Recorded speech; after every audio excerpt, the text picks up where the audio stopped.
Olá, eu me chamo Eduardo Mano, seja muito bem-vindo ao meu canal, o Anexo Católico. No vídeo de hoje eu vou responder algumas perguntas que surgiram na leitura da primeira parte do nosso podcast A Bíblia Católica em um Ano, onde nós vimos ali sobre a origem do mundo. Essa primeira parte foi até o dia 5, se não me engano, e algumas perguntas que surgem com frequência, nós já vamos para o 4º ano seguido desse podcast, então sempre tem umas perguntas que são muito recorrentes. Decidi então gravar um vídeo respondendo essas perguntas acerca dessa primeira leitura. E caso vocês gostem desse conteúdo, nós vamos fazendo aos poucos um vídeo específico só respondendo as perguntas da leitura bíblica. Esse daqui vai ser a resposta bíblica católica. E vamos para a nossa primeira pergunta, que é: se Deus fez o mundo em 7 dias mesmo?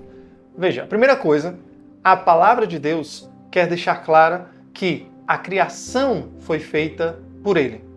E tudo era bom. Pronto, esses dois aspectos da criação são direcionados a Deus. Deus é o Criador de todas as coisas e Ele viu que tudo era bom. Como se deu essa criação, não cabe à teologia explicar. A Igreja deixa que a ciência busque a explicação de como se deu toda a criação, contanto que não neguem o aspecto de quem é o Criador, o Deus Todo-Poderoso. Aproveito para abrir um parêntese aqui sobre o aspecto da ciência contra a religião, para a gente tentar amenizar essa discussão toda que alguns ainda tentam levar à frente. Para isso eu aconselho até a leitura de um livro chamado Cientistas de Batina, onde mostra toda a colaboração da Igreja para com a ciência. Então, a ciência, ela tem uma relação amigável com a Igreja. A Igreja fundou inúmeras universidades. Tudo aquilo que é voltado para a verdade, a Igreja estará lá para apoiar com toda a certeza do mundo.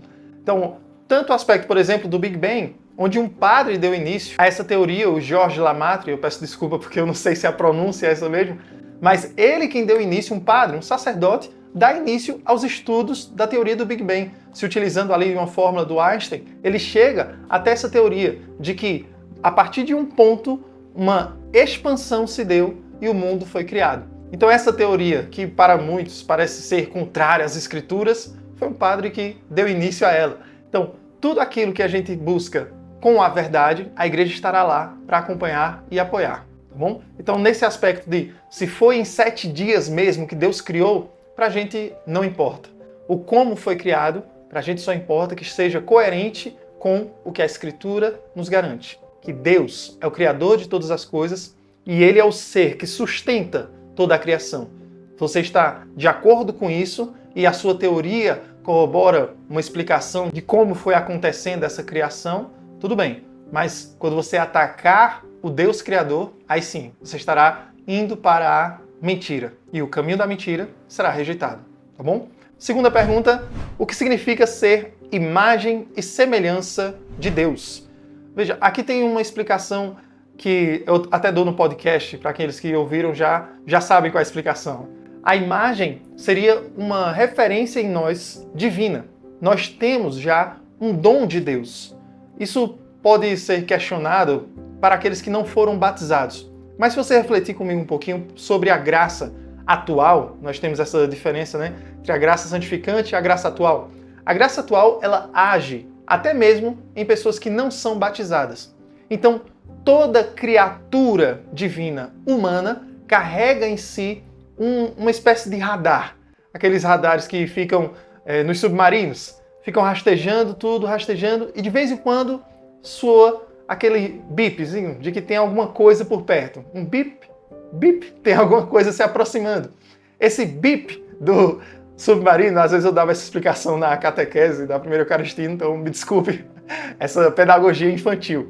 Mas esse sonar, essa identificação de um sinal por perto, é justamente a graça atual de Deus convidando aquele não batizado para a conversão. Se Deus age, então, até mesmo em alguém que não é batizado, significa que ele tem algo para escutar a Deus. Percebe? Então, a imagem de Deus seria que a criação do homem e da mulher tem essa disposição para ir ao encontro dele, ok? E a semelhança se dá em conformidade com a nossa busca por ele. Então, quanto mais eu cresço em intimidade com o nosso Deus, através da vida de oração, da vida sacramental, tendo essa constância na busca por um comportamento cristão, uma adequação à vida agradável a Deus, eu serei mais semelhante a Ele.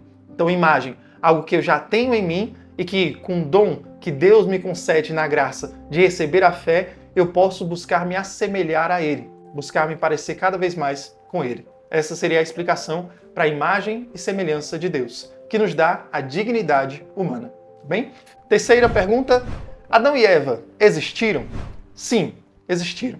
Existem teorias que falam sobre uma criação com vários grupos, e um desses grupos seria Adão e Eva, estariam inseridos nele. Essa teoria ela não satisfaz a Escritura, não satisfaz a teologia da igreja. Por quê? Porque o pecado entrou em toda a humanidade, partindo de um homem e uma mulher. Adão pecou e todos nós fomos alcançados por herança deste pecado. Então, se teve um casal primeiro que pecou, não pode ter outros grupos de pessoas porque aí a gente entraria no questionamento se esse outro grupo está em pecado, eles não pecaram então? Então Jesus não veio para salvar toda a humanidade? É só uma parcela dela? Não.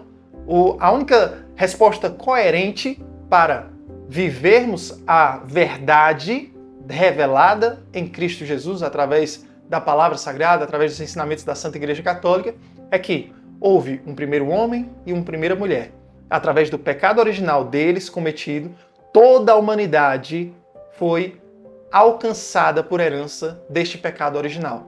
Dá para entender? Se eles não fossem reais, se eles são uma explicação abstrata da criação, onde tiveram vários seres humanos e alguns foram e caíram no pecado, a gente vai entrar numa confusão sobre uma parcela da humanidade ser salva, outra parcela não precisar de salvação. Não, deve partir de uma única pessoa. Inclusive, aqui no Catecismo, tem um parágrafo sobre isso, número 390, que diz o seguinte: a revelação nos dá a certeza de fé de que toda a história humana está marcada pelo pecado original, cometido livremente por nossos primeiros pais.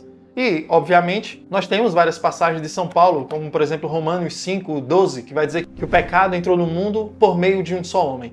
Então, Adão e Eva existiram? Sim, existiram. E, partindo do pecado original deles, é que todos nós herdamos o pecado original também. Próxima pergunta: a serpente falou? É uma excelente pergunta, né? De certa forma, eu lembro que eu trabalhava lá em Recife, numa empresa, na parte administrativa, e surgiu uma discussão no intervalo lá sobre isso. Mas a serpente fala ou não fala? E aí eu disse, olha, a interpretação católica acerca de muitos aspectos do Gênesis é uma interpretação simbólica. Existem ali as verdades de fé que nós carregamos na nossa vida, mas existem alguns aspectos simbólicos que foram utilizados para o autor, para aquele que fez a escrita, poder deixar acessível ao conhecimento daquelas pessoas. E o conhecimento daquelas pessoas era de que a serpente era um símbolo do mal e ele colocou ela como a pobre coitada que foi conduzida pelo demônio para levar essa tentação ao homem. E aí Scott Hahn, no Caderno de Estudo Bíblico do Gênesis, ele vai dar 3 possibilidades para a serpente. A primeira é justamente essa que eu usava lá sem saber que realmente o Scott Hahn falava sobre ela, de que era um mito que representa o diabo de uma forma literária. A segunda suposição de Scott Hahn é de que o demônio se fez serpente para tentar Adão e Eva. E a terceira é que ele se apossou do corpo de uma serpente existente para fazer essa tentação. Esse se apossar do corpo ele faz com um paralelo àquela passagem onde os demônios são lançados aos porcos, para demonstrar que é possível um demônio se apossar de um animal. Tá bom? Apesar de uma pergunta um pouco engraçada, ela tem uma resposta em si. Próxima pergunta: o que é a árvore da vida e a do conhecimento do bem e do mal? Ótima pergunta. A árvore da vida ela já é explicada no Gênesis, porque diz lá que faria o homem viver para sempre. E a árvore do conhecimento do bem e do mal seria então um meio para você alcançar a clareza sobre todas as coisas, não precisando então de alguém para esclarecer para você. Então não preciso depositar minha confiança em Deus. Eu confio em mim mesmo para discernir o que é bem, o que é mal, ter o conhecimento de todas as coisas. E algo interessante é que após o pecado original, Deus manda 2 querubins e fecha as portas do acesso ao Jardim do Éden, dessa árvore do fruto da vida. Por quê? Deus então está cuidando do homem para que ele, não comendo do fruto da vida eterna, permanecesse nesse estado de inimizade com ele para sempre. Entende? Se o fruto dá a vida eterna e eu estou em um estado de inimizade com Deus, Deus impede, fechando as portas do Jardim do Éden, colocando os querubins para protegê-la, para que eu não tenha acesso a essa árvore da vida, se preocupando com a relação comigo, para que eu não coma esse fruto e venha a viver a eternidade longe dele. Veja que até mesmo nesse ponto, Deus ainda está cuidando da sua criação, do homem. E na próxima pergunta nós temos: o fruto proibido era uma maçã? Aqui realmente é uma questão de arte, certo? Foi representado por uma maçã por questões artísticas, mas não tem uma definição de qual foi esse fruto. Isso realmente é uma interpretação simbólica acerca do que aconteceu lá. Porque pouco importa se foi uma maçã ou um coco, que muita gente começou com essa piada, né? Se tomou e comeu, é porque era um coco. Meu Deus do céu. Mas não importa qual era o fruto, porque o ponto aqui é qual era a finalidade que o homem desejava. A finalidade era romper com essa intimidade com Deus, querendo ser o próprio Deus sem Deus. Essa era a finalidade que o homem desejou. Ele caiu na conversa da serpente, que disse: não, você não vai morrer, que é isso? Você vai ser como Deus. E tudo isso, prometido pela serpente, fez com que eles desacreditassem da palavra de Deus, que disse: não coma, pois ali você morrerá. Essa falta de confiança em Deus é a finalidade do ato, e não o meio que ele cometeu, que vai ser o mais importante nessa história bíblica. Por que Deus preferiu a oferta de Abel e não de Caim? A referência dada lá em Gênesis capítulo 4, versículo 4 também, você vai encontrar que o que Abel oferece para Deus é: também Abel apresentou ofertas dos primogênitos do rebanho e da gordura. O que acontece? Abel era aquele que era pastor de ovelhas, e Caim, aquele que cultivava o solo. Abel dá a Deus as primícias, as primeiras ofertas. Ou seja, eu não vou esperar dar o resto para Deus. Eu dou logo o meu primeiro bem a Ele. Isso é mais agradável a Deus do que você deixar para dar somente aquilo que vai sobrar da sua vida, certo? Isso daqui já é uma reflexão espiritual sobre a condição. Mas é essa a interpretação que é passada, de que por ser as primícias foi mais agradável a Deus. Mostrando que, de certa forma, o exterior que nós agimos para com Deus demonstra como anda o nosso interior. Então, se eu dou a Deus as minhas primícias, os nossos primeiros bens, eu estou mostrando a Ele que, no meu interior, Ele tem a prioridade. E isso é agradável a Deus. É possível que a humanidade tenha crescido em incesto? É uma excelente pergunta, já que Adão e Eva são os nossos pais. E, logo em seguida, tem Caim e Abel. Caim mata Abel, fica Caim e Sete. Só que também nós vimos lá no capítulo 5, versículo 4, que Adão e Eva tiveram filhos e filhas. Então, ou Caim se relacionou com uma irmã ou com uma sobrinha. Enfim, de qualquer forma, é possível sim. A gente vai só especular, mas é a possibilidade mais próxima da realidade. E isso não seria um problema para aquele momento. Por quê? A lei que proibia a relação entre familiares viria depois, posteriormente. Mas para um início de crescer e multiplicar-vos, se fazia necessário esse caminho. Então, pelo racional, a gente chega nessa conclusão, tá? Porque aí ficaria difícil de cumprir com crescer e multiplicar-vos se as únicas pessoas que eu poderia me multiplicar são aquelas pessoas da minha família. Deus se arrependeu de ter criado o homem? Essa pergunta surge ali em Noé já, porque Deus olha a humanidade e a passagem vai dizer que ele se arrependeu. Mas uma outra tradução seria ele se entristeceu, ele ficou triste com aquela situação. E também pode surgir a mesma pergunta: e Deus é capaz de se entristecer? E aí no primeiro episódio do podcast, o episódio 00, que eu falo lá sobre as interpretações das Sagradas Escrituras, a gente fala sobre acomodação, onde tem a condescendência e a elevação. Na condescendência, no Antigo Testamento, são utilizadas características humanas para falar de Deus, como é nesse caso dessa passagem. Na elevação é quando o homem age com algo de Deus, como por exemplo os profetas, que eles falam e realmente aquilo acontece. Ali a fala do profeta é Deus falando por ele. Condescendência é o autor se utilizando de características humanas para falar sobre Deus. é apenas um modo de falar, tá bom? Então Deus não se entristece, Deus não se arrepende, porque Ele é imutável. Deus, Ele ama, Ele é um ser, Ele não é uma criatura que tem alguns aspectos, que tem oscilações. Não.